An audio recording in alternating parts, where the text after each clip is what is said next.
Chicken 65 தாங்க இன்றைக்கி நான் ரெடி பண்ணியிருக்கேன். சிக்கன் 65 இன்றைக்கி வந்து பலாக்காய். இங்கே பாருங்கள், நம்ம வாங்கிட்டு வந்த பலாக்காயில் இன்றைக்கி பிரியாணி செய்ய போகிறேன். ஃபஸ்ட்டு இந்த சிக்கனை வறுத்து எடுத்துகிட்டு இதே ஆயிலில் வந்து பிரியாணி செஞ்சிடலாம் அப்படின்ட்டு தான். எப்படி பலாக்காய் கட் பண்ணணுன்றதை நான் காட்டுறேன் உங்ககிட்ட. ஹாய் ஃப்ரெண்ட்ஸ், இது சுமிpokkisham. எல்லாரும் எப்படி இருக்கீங்க? நல்லா இருக்கீங்களா? இன்னைக்கு நான் வந்து பலாக்காய் வச்சு பிரியாணி செஞ்சு காட்டலாம் அப்படின்ட்டு நான் கொடைக்கானல வாங்கினப்போ சொன்னேன்லங்க, இந்த பலாக்காயை வச்சு ஒரு ரெசிபி ரெடி பண்ணலான்னு. ரேஷ்மா டேரன் பிரியாணினா சாப்பிடுவாங்களா? ரியாலிட்டி உண்மை அதுதான். பசங்க வந்து எப்படி கொடுத்தா சாப்பிடுவாங்களோ நான் அப்படி செஞ்சு கொடுக்க போறேன். அதனால பிரியாணிக்கு எப்படி கட் பண்ணணும்னா மட்டன் பீஸ் மாதிரியே கட் பண்ண போறேன். கட் பண்ணிட்டு நம்ம வந்து பிரியாணி வந்து நான் ஒரு 1/2 கிலோ தான் நான் பிரியாணி செய்ய போறேன். 1/2 கிலோ ரைஸ் பாஸ்மதி ரைஸ்ல தான் பிரியாணி செய்ய போறேன். நிறைய செய்யல, இந்த ஒரு காய்க்கு கரெக்டா வரும். கட் பண்ணலான்றத நான் உங்ககிட்ட ஷேர் பண்றேன். வாங்க பலாக்காயை வச்சு எப்படி பிரியாணி செய்யலான்னு பார்க்கலாம். பலாக்காயை கட் பண்றதுக்கு முன்னாடி கத்தியில கொஞ்சம் எண்ணெய் சேர்த்துக்கலாங்க, இல்லைன்னா பால் வந்து ஒட்டும்.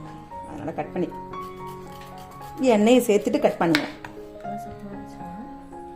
பால் வருது பாருங்க.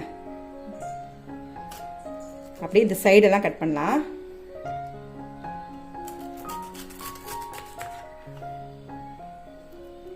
நான் கொஞ்சம் பெருசாக இருக்கனால சென்டரில் கட் பண்ணிவிட்டு அப்புறமா மேலே இருக்க தோலெல்லாம் கட் பண்ணிக்கலாம். டேஸ்டாக இருக்கும். நான் சாப்பிட்டதில்லை, இதுதான் ஃபஸ்ட்டு தடவை. பால் எப்படி வருது பாருங்கள், இந்த சைடில் இருக்குல்ல, இதெல்லாம் கட் பண்ணிடலாம். பாருங்கள், பலாக்காயை வந்து மேலே இருக்கிற தோலெல்லாம் கட் பண்ணி எடுத்துகிட்டு இந்த மாதிரி ஸ்கூபாக அப்படியே கட் பண்ணிக்கங்க. கட் பண்ணிங்கன்னா இந்த சைஸ்க்கு நீங்கள் கட் பண்ணி எடுத்துக்கோங்க. நல்லா வந்து அலசிட்டேன், ஏன்னா அந்த பால் போகணும். இப்போ தண்ணி ஊற்றிட்டு நம்ம வேக வைக்க வேண்டியதாங்க. வேகிறதுக்கு தேவையான அளவு தண்ணி ஊற்றிக்கலாம். குக்கரில் வேக வச்சு எடுத்துக்கங்க, அப்படின்னா டக்குன்னு உங்களுக்கு ரெடி ஆகிடும். கொஞ்சம் போல் மஞ்சத்தூள், கொஞ்சம் போல் உப்பு, நல்லா கலந்துடலாம். கலந்துட்டு 2 விசில் வச்சு எடுத்துக்கலாங்க. வெந்த பிறகு நான் உங்ககிட்ட காட்டுறேன். பாருங்க, நான் வந்து 2 விசில் இல்லை, நான் 3 விசில் விட்டேன். ஏன்னா நான் பெரிய பெரிய சைஸா போட்டிருக்கேன். இது இருக்கட்டும், நம்ம அதுக்குள்ள வந்து பிரியாணி ரெடி பண்ணலாம். இன்னும் கொஞ்சம் ப்ரெஷர் வந்து இறங்கட்டும். ப்ரெஷர் இறங்கின பிறகு நம்ம இதை திறந்து பார்க்கலாங்க. இந்த சைடு பிரியாணி ரெடி பண்ண போறேன். ஸ்டவ் பற்ற வச்சிடலாங்க. பிரியாணி பாத்திரத்தை வச்சுட்டேன். இந்த ரேஷ்மா டேரன் ரொம்ப பசியில் இருக்காங்க. ஆமாம், இன்னைக்கு நாங்கள் வந்து இன்னைக்கு 1ஆம் தேதி ஃபாஸ்டிங். அதனால இப்போதான் ப்ரேயர் முடித்தோம். மற்றதெல்லாம் ரெடி பண்ணிட்டேன். ப்ரேயர் முடிச்சுட்டு பிரியாணி செஞ்ச உடனே சாப்பாடு வந்து போட்டுடலாம் அப்படின்ட்டு. இப்போ ப்ரேயர் பண்ணி முடிச்சுட்டு இப்போ தான் அம்மா பிரியாணி செய்கிறாங்க. ஓகே, நம்ம வறுத்து வச்சிருக்க சிக்கன் எண்ணெயே ஊற்றிக்கலாங்க. ஏன்னா இது வேஸ்ட் ஆகிடும். அதனால நான் வந்து ஃப்ரை பண்ணி வச்சிருக்கேன் எண்ணெயை தான் நான் சேர்த்துக்கிறேன். இதோட ஃப்ளேவரும் நல்லா தானே இருக்கும். ஃப்ளேவர் 1 ஸ்பூன் கீ சேர்த்துக்கிறேன். ஒரு 2-3 பட்டைங்க, ஒரு 5-6 கிராம்பு, அன்னாச்சி பூ 1, ஒரு 3 ஏலக்காய், பிரியாணி இலை. நம்ம கட் பண்ணி வச்சிருக்கேன் வெங்காயம் பச்சை மிளகா சேர்த்துறேன். வெங்காய பச்சை மிளகா நல்லா வதங்கட்டும். அதுக்குள்ளே இந்த சைடு தண்ணி வச்சிட போகிறேங்க. ரைஸ் வந்து நம்ம வேக வச்சு எடுத்துக்க போகிறோம். ரைஸ் வந்து ஊறிட்டு இருக்கு. ஃபஸ்ட்டு வந்து நம்ம ரைஸ் வந்து நல்லா வேக வச்சு எடுத்துக்கலாங்க. எப்படின்னா 90% வந்து வேக வச்சு எடுத்துக்கலாம். மீதியை வந்து தம்மில் தான் நம்ம போட போகிறோம். தண்ணி கொதிக்கட்டும். கொதித்த உடனே நம்ம ரைஸ் சேர்த்துடலாம். நல்லா பெரிய ஃபுல்லாக வர்ற மாதிரி 3 ஸ்பூன் எடுத்துக்கலாங்க. 1/2 கிலோ பிரியாணி ரைஸுக்கு கரெக்டாக வரும். 3 ஸ்பூன் சேர்த்துருக்கேன். அப்போ தான் உங்களுடைய பிரியாணி டேஸ்ட் வரும். இஞ்சி பூண்டு விழுது சேர்த்துட்டு நல்லா வதக்கிடலாங்க.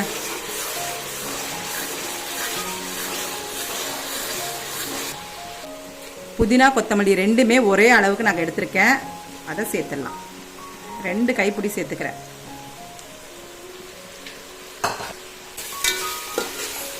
சேர்த்துட்டு நல்லா வதக்கிடலாங்க. 2 தக்காளி கட் பண்ணியிருக்கேன், சேர்த்துடலாம்.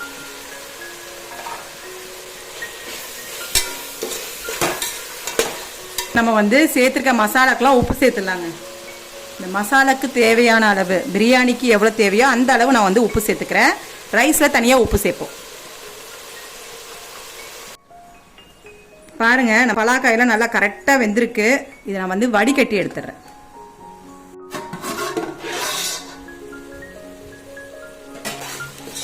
பாருங்கள் நல்லா வந்து தக்காளிலாம் வந்து மசிஞ்சிருக்கு. நம்ம இப்படி வந்து நல்லா மசிச்சு விட்டுறலாம் ஒரு தடவை. நல்லா வெந்துருச்சு, தக்காளிலாம் குழஞ்சி வெந்துருச்சு. தயிர் வந்து ஒரு 1/2 கப்புக்கு சேர்த்துக்க போகிறேன்.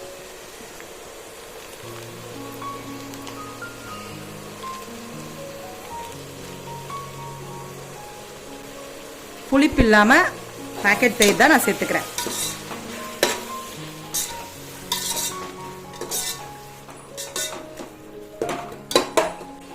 நம்ம கட் பண்ணி வச்சிருக்க பலாக்காயும் சேர்த்துடலாம்.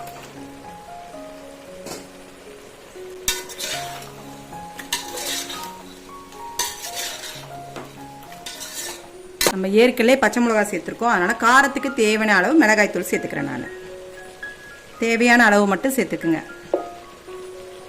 1 ஸ்பூன் கரம் மசாலா. நல்லா மிக்ஸ் பண்ணிடலாம்.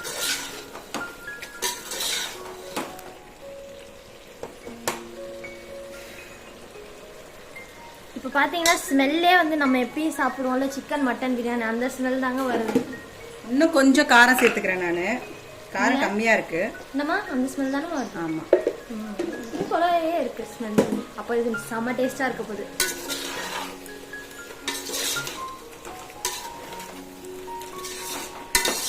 மூடி வச்சிடலாங்க. சிம்மில் வச்சிடுறேன். கொஞ்சம் நல்லா வந்து சேர்ந்து வரட்டும், மசாலாவோட வெந்து வரட்டும். ஏற்கனவே வெந்துருச்சு, இருந்தாலும் அந்த மசாலாலாம் அதில் நல்லா வந்து உங்களுக்கு அப்சர்வ் பண்ணட்டும். இப்போ கொதி வந்துருச்சு, இதோட ரைஸ் சேர்த்துடலாங்க.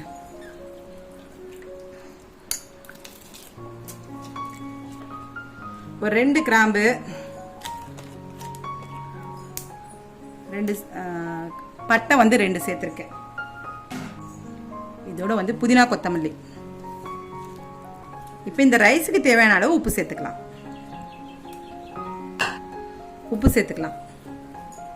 உப்பெல்லாம் வந்து சேர்த்தாச்சு. அப்படி ரைஸ் எடுத்துட்டு அப்படி அழுத்தி பார்க்குற கரெக்டான அந்த பக்குவம் எப்படி நான் உங்ககிட்ட சொல்கிறேன். இப்போ கொதிச்சு வரட்டும். பாருங்க, நம்ம ரைஸ் நல்லா வந்து கொதிச்சு வருதுங்க. கொதிச்சு வரட்டும். ஏன்னா இதோட எசன்ஸ் எல்லாம் இதில் வந்து நல்லா வந்து நம்ம சேர்த்துருக்க புதினா கொத்தமல்லி பட்டை கிராம்போடைய ஸ்மெல்லோட நல்லா ரைஸ் ரெடி ஆகிட்டு இருக்கு. இந்த சைடு பார்த்தீங்கன்னா நம்ம மசாலாலாம் நல்லா சேர்ந்து வந்துருச்சு. ரேஷ்மா கிட்ட இது எப்படி இருக்குன்னு அப்படியே வந்து சாப்பிட சொல்லி பார்ப்போம். கறி மாதிரி தான் இருக்கு, என் கண்ணுக்கு தெரியறவரை அது கறி மட்டன் மாதிரியே இருக்குங்க. மட்டன் மாதிரியே இருக்குது.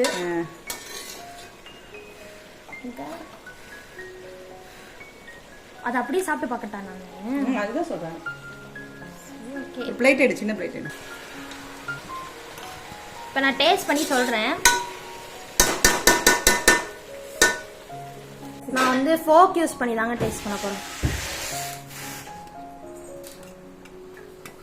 ரொம்ப சுடுது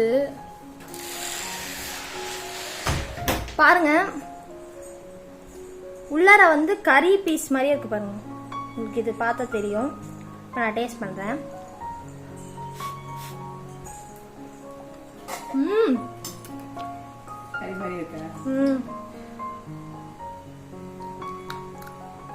கறி மாதிரியா தாங்க இருக்கு. ஒரு காய்கறி சாப்பிட்ற ஃபீல் எனக்கு சுத்தமாக இல்லை. கறி சாப்பிட்ற ஃபீலில் தான் இருக்கு. ரொம்ப சாஃப்டாக இருக்கு. வேக வச்சனால ரொம்ப சாஃப்டாக இருக்கு. அந்த மசாலாவோட சாப்பிடும்போது இது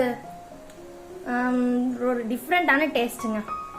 கறி மாதிரியே தான் இருக்கு. சுத்தமாக வெஜிடபிள் டேஸ்டே இல்லை. பாருங்க, இப்படி சேர்ந்த மாதிரி தெரியுது பார்த்தீங்களா? இப்போ ஸ்டவ் ஆஃப் பண்ணிட வேண்டியதான். ரைஸ் பாருங்க கரெக்டாக ஆயிடுச்சு. இங்கே பாருங்க, அப்படி கட் பண்ணால் கட் ஆகணும், அவ்வளோதான். இப்போ நான் வந்து வடிச்சு எடுத்துடுறேன் ரைஸை.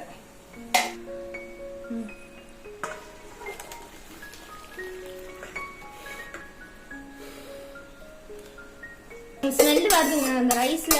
இந்த சேர்த்து இன்க்ரீடியன்ஸோட அந்த டேஸ்ட் வந்து இறங்கிருக்கு. அதோட ஸ்மெல் வந்து நல்லாவே கிராம்பு டிஃப்ரெண்டான ஸ்மெல். புதினா கொத்தமல்லி.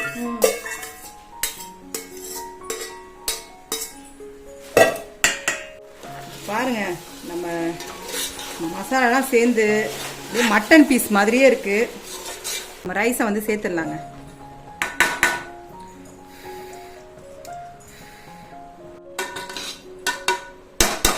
நான் வந்து கலருக்கு கொஞ்சம் கேசரி பவுடர் வந்து கலந்து எடுத்திருக்கேன் தண்ணியில். இதை நம்ம இப்படி மேலே சேர்த்துடலாங்க.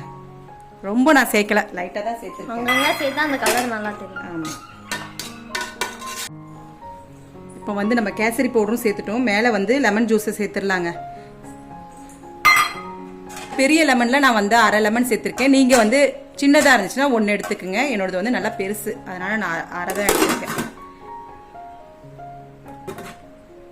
ஓகேங்க, 10 நிமிஷம் தம்மில் வச்சிடலாம். இப்போ எப்படி நம்ம பலாக்காய் பிரியாணி எப்படி ரெடியாக இருக்குன்னு பார்க்கலாம்.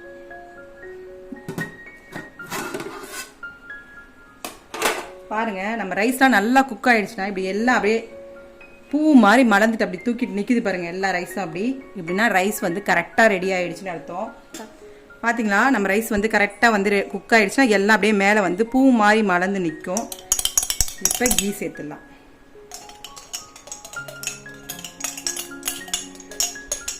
எல்லாம் வந்து நான் சேர்த்துட்றேன். இன்னும் இருக்குது, பாட்டில் வெளியே எடுத்து வைக்காமல் விட்டுட்டேன். நம்ம கடையில் வாங்கின கீயும் கொஞ்சம் சேர்த்துக்கலாம்.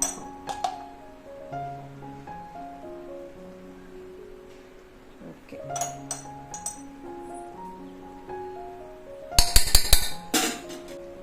இப்போ பாருங்க,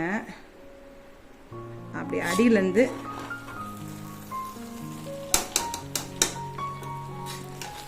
ரைஸ் உடஞ்சிராம நான் எடுக்கிறேன் மெதுவா. பாருங்க, மட்டன் பீஸ் மாதிரியே இருக்கு பாருங்க.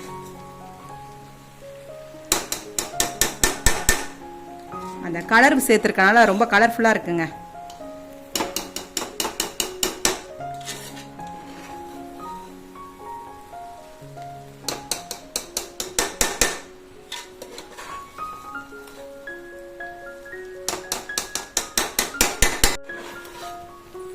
பாருங்க, நம்மளுடைய பலாக்காய் தம் பிரியாணி ரொம்ப சூப்பராக ரெடி ஆயிடுச்சுங்க.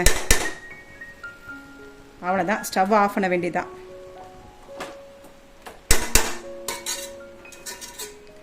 அங்கங்கே ஆரஞ்சு கலரில் நல்லா வந்து மட்டன் பீஸ் மாதிரி நம்மளுடைய பலாக்காய் சூப்பராக இருக்குங்க. இப்போ நம்ம வந்து பிளேட்டில் வந்து பரிமாறலாம். இப்போ வந்து பிளேட்டில் வந்து நம்ம பலாக்காய் பிரியாணியை வந்து சர்வ் பண்ணிடலாம். எப்படி ரேஷ்மா இருக்கு? மட்டன் மாதிரியே இருக்குல்ல ரேஷ்மா? நான் என் கலர்லேயே டேஸ்ட் பண்ணி பார்த்துட்டேன். உண்மையாலுமே சூப்பராக இருக்குங்க. அப்படியே மட்டன் பீஸ் மாதிரி உங்களுக்கு இங்கேருந்து பார்த்தாலும் மட்டன் பீஸ் மாதிரி தான் தெரியுது பாருங்க. ஆனால் டேஸ்ட் பண்ணும்போது சுத்தமாக வெஜ் டேஸ்டே இல்லைங்க, நான்வெஜ் டேஸ்ட் தான் இருக்கு. பாருங்க, நம்ம சூப்பரான பலாக்காய் தம் பிரியாணி சூப்பராக ரெடி ஆயிடுச்சு. இப்போ வந்து சிக்கன் 65 வச்சிடலாம். என்ன நீங்கள் பார்த்துருப்பீங்க, நிறைய பிரியாணி வச்சுருக்கேனே. நான் ரேஷ்மா டேரனுக்கு நான் தான் ஊட்டி விடணுமா இன்னைக்கு. அதனால் அவங்க 2 பேருக்கும் நான் சேர்த்து வந்து சாப்பாடு வந்து வச்சுருக்கேன். அடுத்து வெங்காய பச்சடிங்க.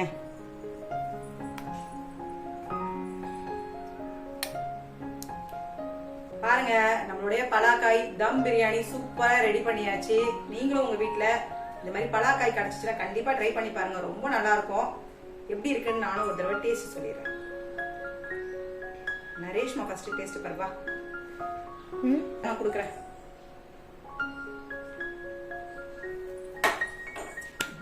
பக்காவா சூப்பர், அல்டிமேட், சூப்பரா செஞ்சிருக்கேன் அப்படின்னு ரேஷ்மா சொல்லிட்டா. ஏன்னா நான் சாப்பிட்டு சொல்றேன், வெங்காய பச்சடியோட சாப்பிடுங்க, ஒன்றும் நல்லா இருக்கும். வெறுமனே சாப்பிட்டேன். வெங்காய பச்சடி சிக்கன் 65 எல்லாம் வச்சு சாப்பிட்டா செம்ம டேஸ்டா இருக்கும். சைட் டிஷ் இல்லாம உங்களுக்குலாம் வந்து சாப்பாடு சூப்பரா இதெல்லாம் இருந்தாதான் அப்படிதானே. நான்வெஜ் டேஸ்ட் இருக்குங்க. ஆனா நல்லா இருக்குல்ல ரேஷ்மா? செம்ம. நானும் ஒரு தடவை டேஸ்ட் பார்த்தேன். இந்த பலாக்காயோட ஃப்ளேவர் நல்லா இறங்கி டிஃப்ரெண்டான ஒரு டேஸ்ட் சுடுது. நல்லா இருக்குல்ல? கொஞ்சம் தூரமா நினைச்சேன். இல்ல எப்படி இருக்கு, மட்டன் மாதிரி பாருங்க. மட்டன் பீஸ் மாதிரி எப்படி லேயர் லேயரா வருது பாருங்க, மட்டன் மாதிரியே. அதுல இருக்கிற சீட்ஸ், அந்த டேஸ்ட் எதுவுமே எல்லாம் ஒரு வெஜ் டேஸ்டே இல்லைங்க. அதாங்க சூப்பரா இருக்கு. கறி மாதிரியே தான் இருக்கு. உங்க வீட்ல கண்டிப்பா ட்ரை பண்ணுங்க இந்த பிரியாணி. பலாக்காய் பிரியாணி சூப்பரா இருக்கு. சூப்பரா வந்திருக்கு பலாக்காய் தம் பிரியாணி. நீங்களும் உங்க வீட்ல ட்ரை பண்ணி பாருங்க. சாப்பிட்டு சொல்றேன். இந்த வீடியோ உங்களுக்கு பிடிச்சிருந்தா கண்டிப்பா லைக் பண்ணுங்க, உங்க ஃப்ரெண்ட்ஸோட ஷேர் பண்ணுங்க. அடுத்து ஒரு குக்கிங் வித் vlogல நம்ம சந்திக்கலாம். குக்கிங் வித் vlog இல்ல, அடுத்து நம்மளுடைய கொடைக்கானல் vlog. அப்படியே நடுவுல என்னோட குக்கிங்கையும் நான் உங்ககிட்ட ஷேர் பண்றேன். ஏன்னா நிறைய சைட் சீன்ஸ் இருக்கு, அதனால அதெல்லாம் நான் உங்ககிட்ட ஃபுல்லா நீங்க வந்த கொடைக்கானலுக்கு வந்த ஃபீல் உங்களுக்கு கொடுக்கணும் அப்படின்ற ஒரு இது மட்டும் தான் என்கிட்ட. அதனால நான் அதை அப்படி காட்டுவேன், அப்படியே குக்கிங்கும் காட்டுவேன். ஏன்னா உங்களுக்கு வரிசையா கொடைக்கானல் வீடியோ போட்டா கொஞ்சம் போர் அடிச்சிருங்க கண்டிப்பா. அதனால குக்கிங்கையும் ஷேர் பண்றோம், கொடைக்கானல் வீடியோ. பலாக்காய் நான் லேட்டா போட்டேன்னா நல்லா இருக்காது, அதனால நான் செஞ்ச உடனே அதை உங்ககிட்ட ஷேர் பண்ணிட்டேன்.